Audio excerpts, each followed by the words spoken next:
So this Klarus XT1C puts out so much light, it lights up my backyard, cruisy as. Look at that, it could possibly be the brightest 16340 stock flashlight on the market. And as always guys, this review is brought to you by Heaps.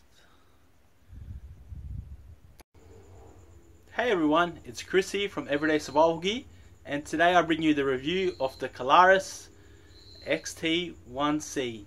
It's a 16340 EDC tactical flashlight that demolishes most standard 18650 flashlights. Let's get the review started. Alright guys, in front of me I have the Klarus XT1C. Basically today we're inside my shed, a little bit of change of scenery. It is now 1 AM and I'm doing the review now. So hopefully there's enough light and the video comes out not too bad. Alright, where to start? So basically we'll just go through normally what it comes with. You get the lanyard, you get the clip. It comes with a Klarus branded 16340, or you can call it an RCR123. What do they call it? 16340. 700 milliamps, so not bad actually. It's kind of high drain.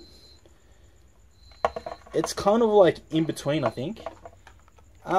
You get the instruction manual. It's the Klarus manual there, and you get a spare O-ring.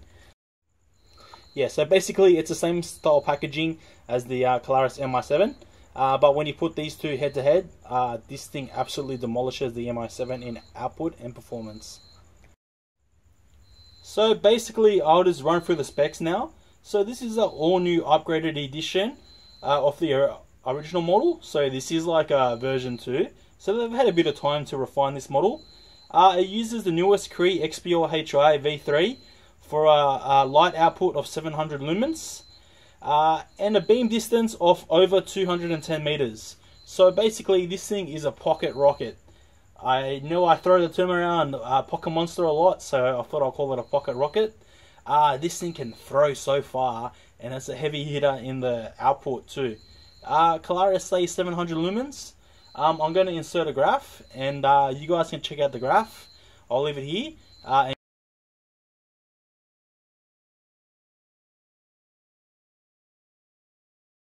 you'll see that it does over 700 lumens measured by me.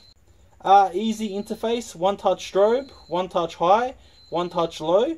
So basically the same style UI almost as the XT12 GT, the bigger brother of this light. The XT series is a tactical flashlight series by Klarus. It's got the ITS temperature control, SOS quick mode change, compact and light. So the bezel is 25.2 millimeters long. In diameter, I should say. The body is 23.2 millimeters in diameter, and the overall length is 85 mils. And it weighs 47.5 grams without the battery. So basically, it's not the world's smallest and lightest 16340 EDC. So I'll put the camera up a little bit. So that's it compared to the JetBeam Jet 2 MK. So you can see it is a little bit bigger than the JetBeam, and that's a standard S2 Plus there. So you can see not the world's smallest 16340 flashlight, but you got to incorporate the size of the overall reflector, because the reflector is even bigger than the S2. If I show you guys the reflector of this, that's how big the reflector is, and that's how big the reflector of the S2 Plus is.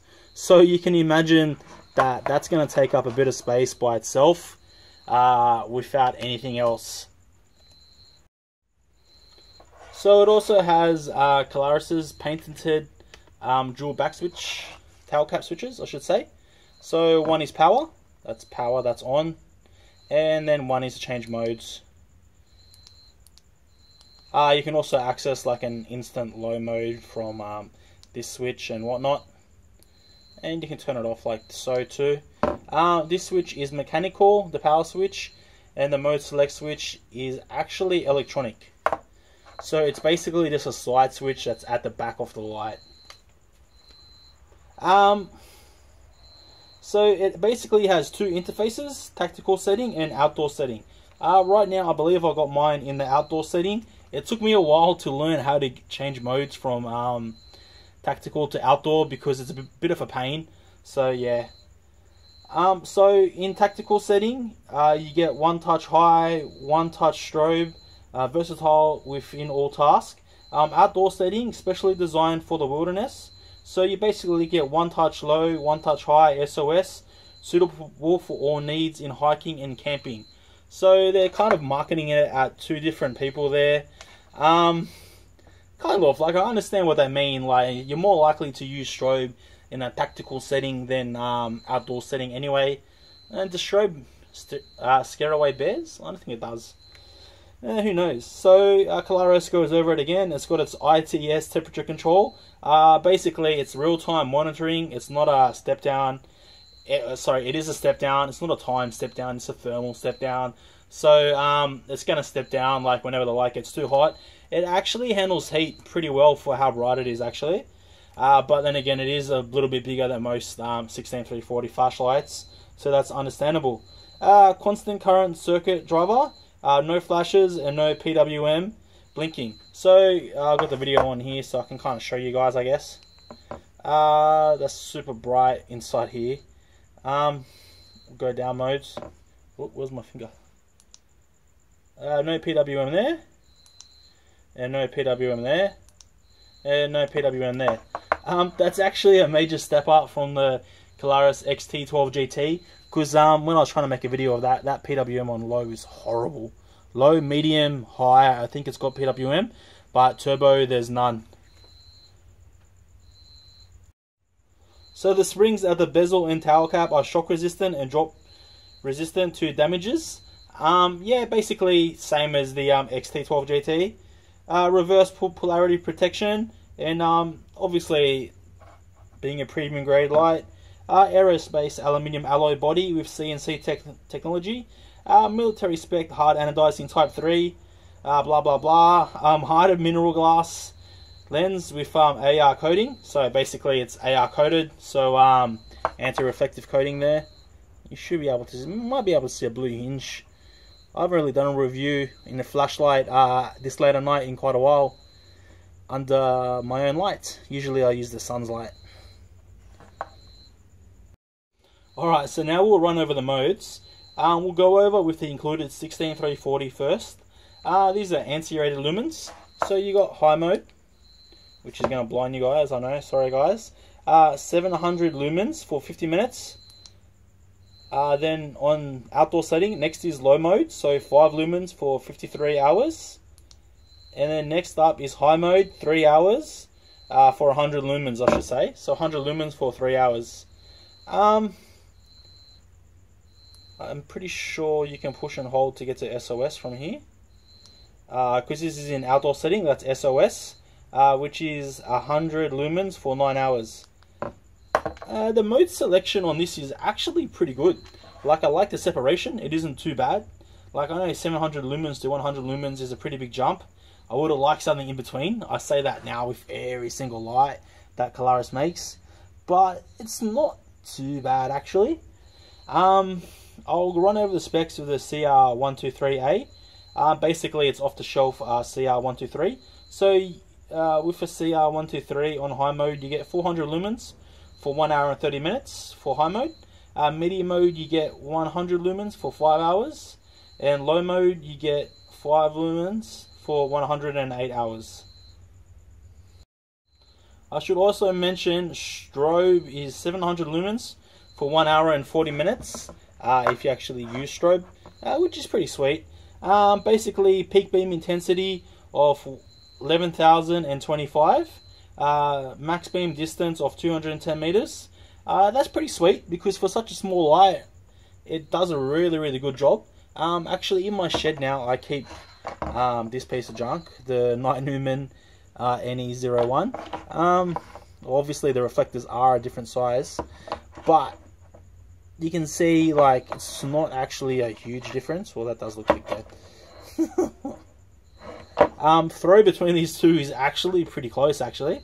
I might throw this one in the mix and show you guys how they do against each other. Alright, so basically, because it can use a CR123 and a 16340, working voltage is from 2 volts to 4.2, so that's acceptable. As I just said, you can use a 16340 or a CR123. Yeah, so that's basically everything I've told you guys. I'm not sure if I told you impact resistant to 1 meter, because it uses the buck driver for the CR123s. Yeah, that's just the way it is. It's not going to be the most drop resistant light out there. And an IPX8 rating of 2 meters underwater. So not too bad overall. Okay, so I'll show you around the light. Looks to be a stainless steel clip. It's actually a pretty deep carry clip. I'll show you the light compared to my hand actually. I don't have the world's biggest hands, but I don't have the world's smallest hands either. I like the grip here. The grip's nice. The knurling here, it's got a really nice pattern. Same pattern as the MI7, I believe, which I should actually take outside to compare with, obviously.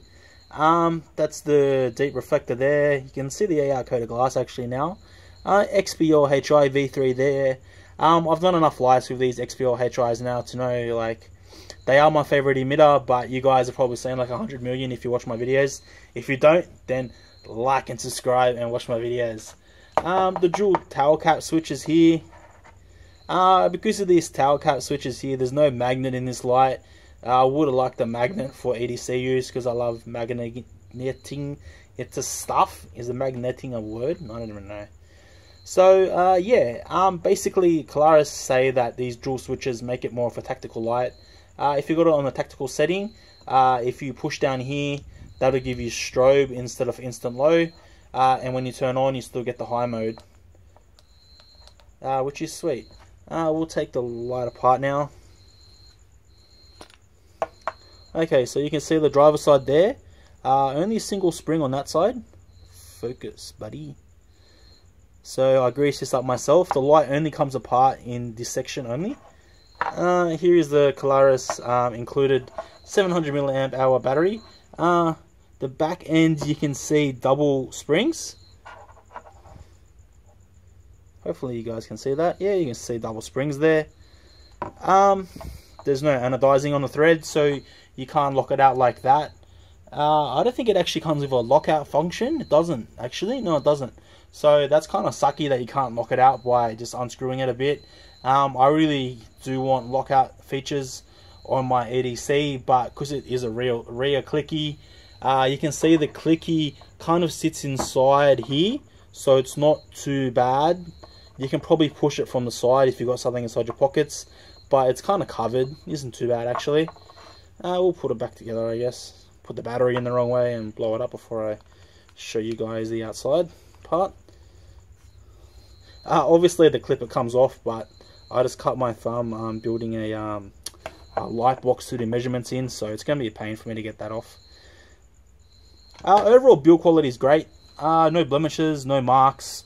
You should be able to see that pretty clear. I know it might be a little bit dark in here. Reflectors really nice made. Everything works fine. That's pretty good. That's always a good sign.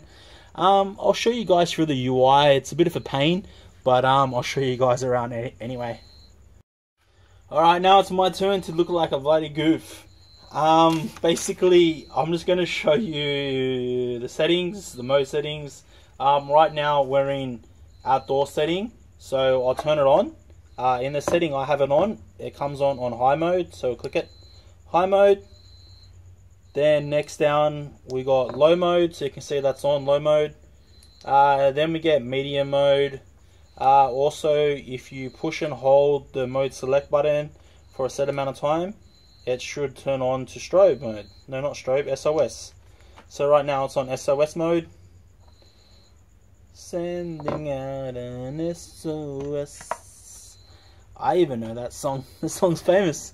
So yeah, so right now it's on SOS mode. I'll try and change the mode over in front of you guys and see if I can do it or not. Let's see how that goes. Alright, now I'm going to try and change user settings in front of you guys. Klarus kind of wrote it in a clunky way, so I rewrote it when I done my written review so people would understand it a bit easier. I'll try and get it now and I'll see how we go.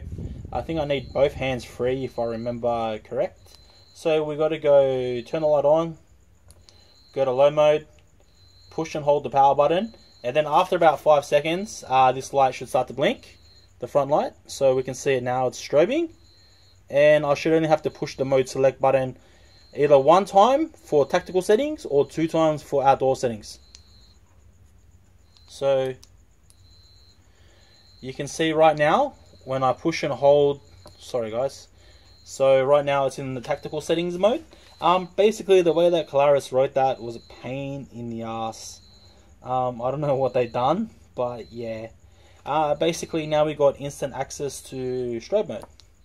So you can momentary it, or you can momentary it and then leave it on. So it should be 2 seconds to leave it on, and it should stay on. 1, 2, better not 2. Then we can turn it off like so. Basically power button is still high mode, but from high mode next should be medium, which it is, and then after that it should be low. Then you can also get into strobe mode this way too. So that's basically the user settings there. Pretty simple and pretty easy. Well, easier than what I thought it would be. That's always good. Alright, so by now you're probably 100% sick of seeing my face, and I don't blame you. This is the power cord for the light I'm using inside the shed. Basically I left the chart at the front so you guys could see, but I figured I'll pull the numbers in front of you guys. I've got new batteries in my light meter. We're already in my shed. This is where I did the ceiling bounce test. I've now got a bench grinder and sander in the way, exactly where I used to do it. So I might have to modify the numbers a little bit, or I'll just move the sander actually. And we'll try it. What lights do I have here? I've got the Olight S1R. I've got the JetBeam Jet MK2. Standard 3 amp Convoy S2 Plus. So you can see it's bright. Yeah, it's bright. And the Klarus XT1C. And I'm going to run inside now and get the MI7 that I forgot. And we'll do the test, and then we'll take them outside. 3, 2, 1, amazing lights, let's go. Alright guys, a very freshly charged cell with the XT1C. You can see it's doing pretty good. Getting 47 lux, 45 now. It's pretty good actually. I've also got an IMR cell here. We'll try that out and we'll see how that goes. This is with the stock Klarus 16340. 45 lux is actually pretty good. It's over 700 lumens, so that's always great to see. Alright guys, now the IMR cell. Let's see how that does. Exactly the same, 46 lux. It's actually dropped off a little bit faster. I think the voltage might be a little bit lower on it, but not by too much. The light does seem to get a lot hotter with the IMR cell in it. I'm not sure why, if it doesn't appear to be producing more light, but whatever the reason, I'm not sure. But both very good results. Alright guys, next up we got the Convoy S2 Plus. Let's see what sort of lux reading that this thing gets. Right now it's stabilized on 37 lux. It's been sitting there for a little bit of time, so not too bad. It still does well. This does about 2 point something amps at the tail cap, so not the world's brightest S2 Plus, but it does put out a lot of light. Alright, next up we got the Olight S1R. I turned the camera on before the lights on because this thing shows amazing lux reading when you first turn it on. It's crazy. The output that it gets is over 1000 lumens easy. And now I can't find the button. There we go, found it. So you can see 65 lux at the start, and it's already stepped down. But it's at 43 right now, so not too bad.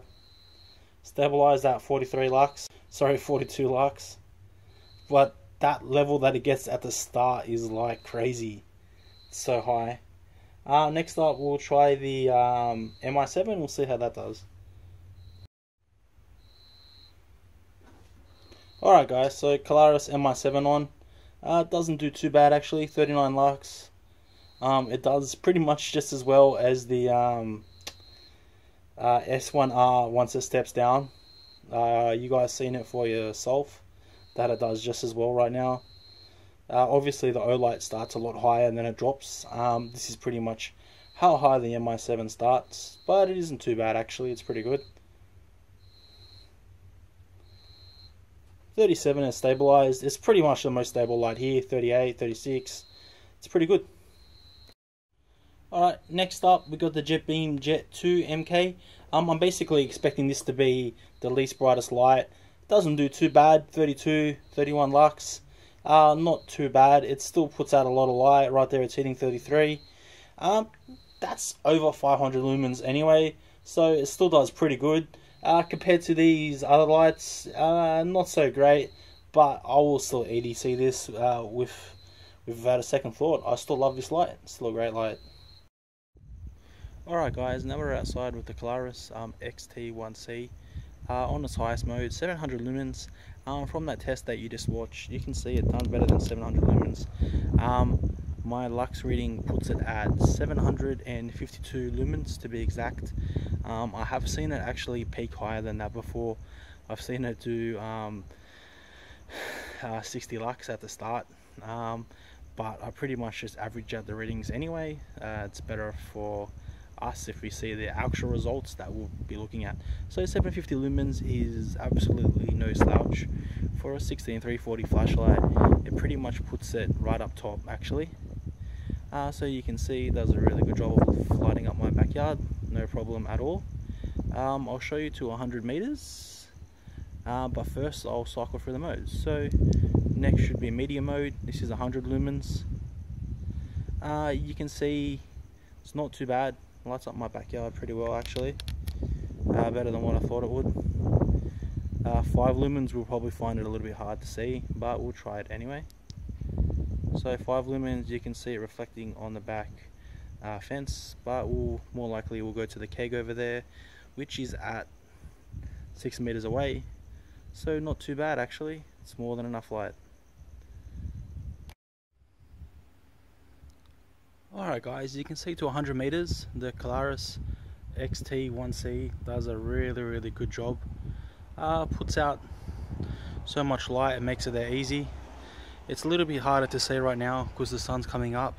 I had to wait because there was a bunch of police and ambulance down the road. Something happened where I usually go to the tree, but it gets there easy as at 100 meters. You can see it lighting it up cruisy. So all is good and well in the throw department. Alright guys, we've got the Klarus MI7 on to the right, and the Klarus XT1C on to the left. You can see it is actually steps ahead in brightness. Considering I'm using the stock Klarus cell in the XT1C, and I'm using a actually a AW IMR 14500 in the MI1. Sorry, MI7 guys. It's actually, yeah.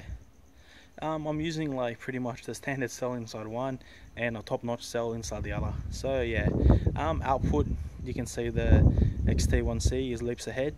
You also seeing that in the ceiling bounce test too. So alright guys, we've got the O-Light S1R on to the right and the Klarus XT1C to the left. You can see they're pretty similar in output. You can't really put a stick between them. O-Light S1R is rated at 900 lumens. I believe at the start it does get to 900 lumens, but it does drop off pretty quickly. These 16340 cells aren't really meant to handle high currents for that long. Like the battery voltage drops that quick that like I don't even think you'll overheat these lights if you left them on high. Like after 5 minutes, even less of using the XT1C, the voltage has dropped 0.2 volts, and that's a pretty big gap from 4.2 to 4 volts. You lose a lot of output at that range. XTC1 is holding voltage better than the S1R, but I'll have to admit that. Now we'll try the Jet MK2 and see how that does. Alright guys, to the right we've got the Jet MK2. See what I mean? It actually does a pretty good job of lighting up my backyard. And to the left the XT1C Klarus. So you can see the Klarus is leaps ahead in brightness. It's pretty much the brightest one here actually. I wouldn't be surprised with after step down with the S1R if the Klarus XT1C is actually brighter. Look, it's in the numbers, like you can't lie with those numbers. Your eyes here, you guys can see as well as I can see. The Jet MK2 is not meant to be as bright as these lights anyway, so I'm just putting it here because it's the same style cell. It is obviously smaller and a different light, so it's lighter and compact compared to the XT1C, but yeah, it actually does pretty well against the XT1C, but the Klarus still reigns king. Alright guys, now we've got the Convoy S2 Plus on. You can see very nice tint on this, modded by me. It's even got AR coated glass. This S2 Plus is decked out pretty well. I think the XT1C will have a hard time keeping up with it, even though the lux numbers were in favor of the XT1C. This S2 Plus is still fairly bright. So you can see S2 Plus to the left, and no, sorry, XT1C to the left, the Klarus XT1C to the left, and Convoy S2 Plus to the right. You can see it's actually not too bad. I think if you probably had a cold white tint in the S2 Plus, it would probably look a little bit brighter, but because it's pretty much neutral white, 4,500K tint, it does kind of favor the XT1C a little bit more. But when saying that, you know, the XT1C, it's almost half the size of the S2 Plus, and it puts out pretty much as much light, if not more. So, you know, it's a win-win situation for the XT1C.